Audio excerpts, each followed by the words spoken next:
93 FM. Radio.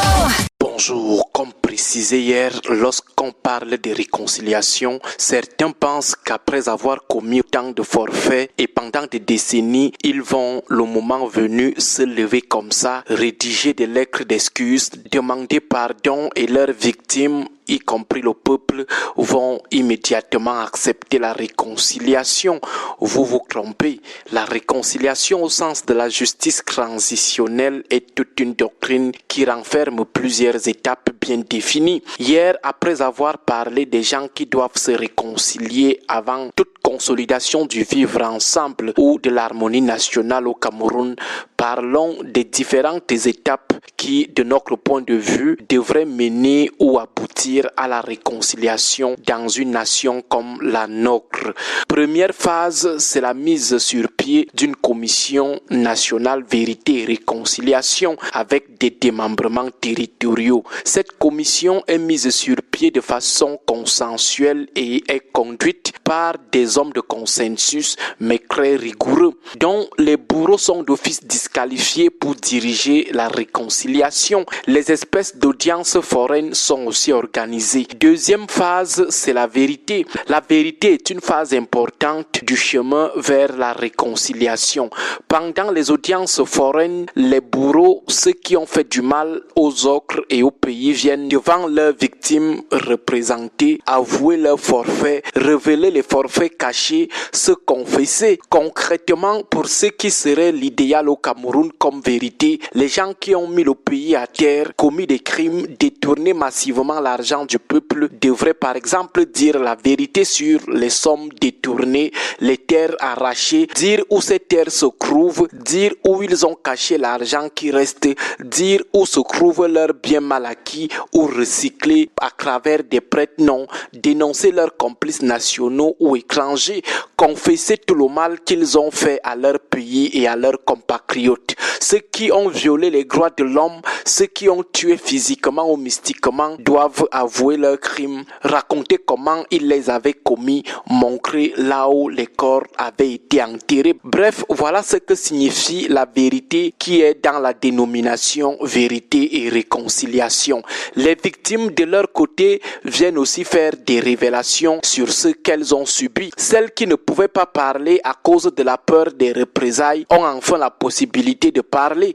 Tout le monde parle à cœur ouvert. Cette phase nécessite des psychologues pour accompagner ceux qui disent la vérité. Les bourreaux peuvent se mettre à pleurer, tout comme les victimes, pendant que les deux catégories font des révélations ou font leur confession. On avait par exemple vu des pleurs en Afrique du Sud pendant la phase de vérité entre les membres du Congrès national africain, l'ANC, et le Parti national PN.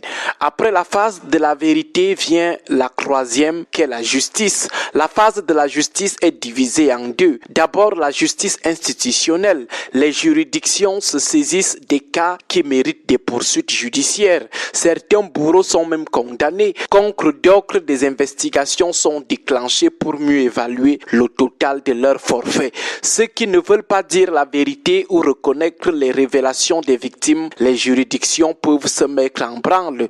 Ensuite, la justice réparatrice, le droit à la réparation. Cette justice commence par l'établissement des préjudices, dont il ne suffit pas d'avouer les fautes, il faut aussi les réparer lorsque c'est réparable. Ça veut dire par exemple que ceux qui ont arraché les terrains des faibles doivent les leur restituer. Ceux qui ont encore l'argent détourné caché quelque part doivent venir le remettre au trésor public. Ceux qui ont des biens mal acquis en leur possession ou offerts à leurs proches doivent les remettre à l'État. La justice doit les saisir. Ceux qui ont glané indûment des postes de pouvoir doivent être déchus. C'est ça la justice réparatrice. Après la phase de la justice vient la quatrième, qui est le pardon.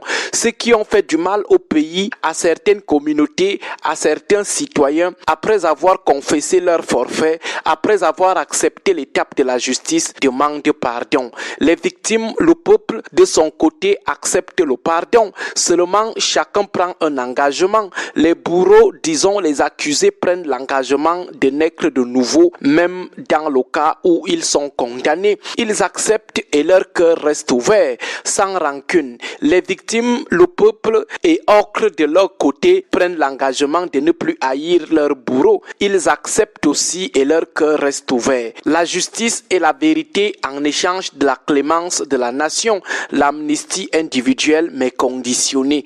La 5e phase, c'est l'étape finale qu'est la réconciliation. Tout ayant été pardonné, des rancunes évacuées, la nation commence donc à poser des actes qui montrent que désormais, il n'y a plus de bourreaux ni de victimes. On pose des actes d'harmonie. Des mesures concrètes sont également prises pour éviter qu'on ne retombe à nouveau dans une société de bourreaux et de victimes. Voilà en gros ce qui constitue le contenu de la réconciliation nationale. Ce mot que beaucoup évoquent à tort et à travers. Voilà en gros les étapes par lesquelles le Cameroun devrait passer impérativement s'il veut un jour réconcilier effectivement ses enfants et construire une société harmonieuse, sans rancune, sans revanche, sans vengeance. Agréable journée à vous tous.